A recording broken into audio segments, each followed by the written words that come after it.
1988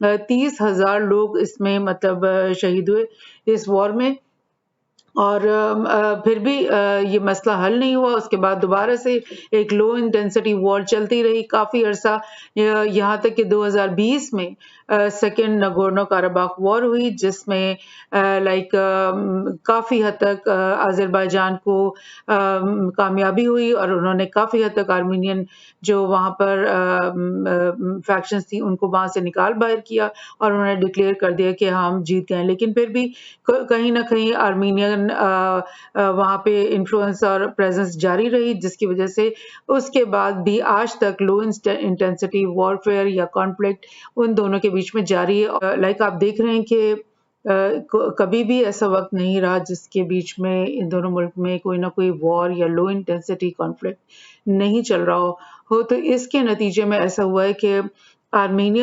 آذربائیجان سے تقریباً 2 لاکھ لوگوں کو ڈسپلیس ہو کر آرمینیا میں جانا پڑا ہے، اور آرمینیا سے تقریباً 8 لاکھ لوگ جو ہیں وہ ہجرت کر کے اب تک آذربائیجان جا چکے ہیں. یعنی کہ وہ اب ایک دوسرے کی جو ایتھنک پاپولیشنز ان کے ملک میں ہے ان کو وہ ڈریگ آؤٹ کرتے ہیں اور وہ کہتے ہیں اپنے ملک میں جاؤ. تو یہ بھی ایک ہیومن رائٹ وائلیشن بہت زیادہ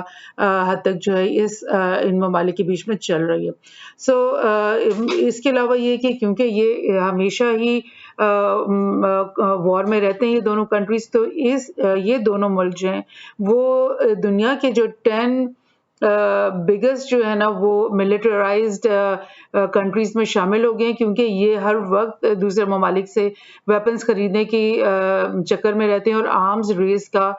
جو ہے نا وہ حصہ بنے رہتے ہیں. تو یہ ایک بہت بڑی ٹریجڈی ہے ان دونوں ممالک کے لیے، کیونکہ یہ ایک غریب ملک ہیں، یہ کوئی ایسے امیر ملک نہیں، لیکن صرف اپنے سروائیول کے لیے اپنے ملک کے جو ایک بڑا بجٹ کا حصہ ہے وہ آرمز خریدنے پہ استعمال کرتے ہیں. سو دنیا کے ممالک نے کوشش کی ہے کہ ان کے اس ایشو کو ریزالو کریں. یہ او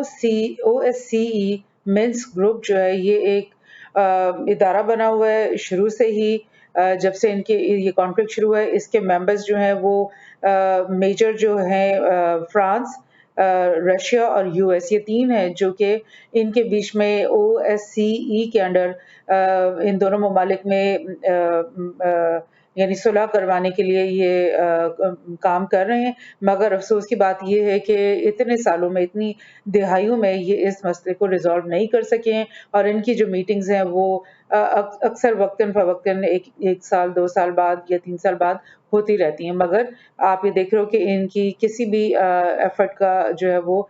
فائدہ نہیں ہوا ہے. یہ ایک اور اسی طرح کی میٹنگ 2013 میں، اور مطلب ہر دوسرے تیسرے سال یہ میٹنگز چلتی رہتی ہیں مگر کوئی فائدہ نہیں ہوا.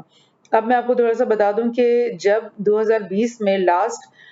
نگورنو کاراباخ وار ہوئی تھی، اس میں رشیا اور ٹرکی کا کیا رول تھا. رشیا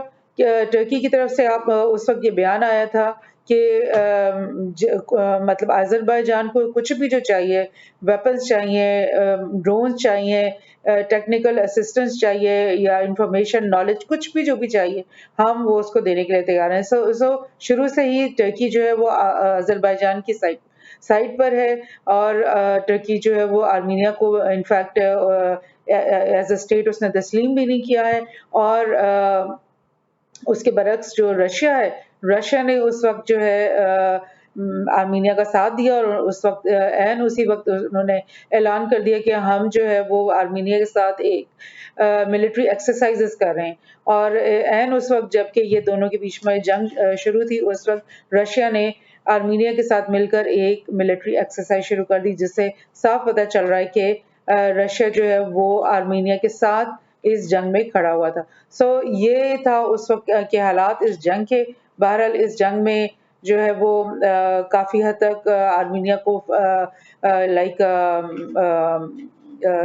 سکسیس ملی. اب 2 سال اور گزر گئے، اور اب آپ دیکھ رہے ہو کہ یہ رشیا نے اب اسی ہفتے ان دونوں ممالک کے جو ہیڈز ہیں ان کو بلایا ماسکو میں اور ان کے بیچ میں ایک میٹنگ کروائی ہے اور کوشش کی ہے کہ ان کے بیچ میں جو ہے وہ صلح کروا دی جائے. اور لیکن دیکھنے میں یہ آیا ہے، بلکہ یہ رپورٹ ہوا ہے کہ اس میٹنگ میں آلدو کہ پوٹن کوشش کر رہا تھا کہ ان کے بیچ میں ہم دوستی کی باتیں آگے بڑھائیں، لیکن ان دونوں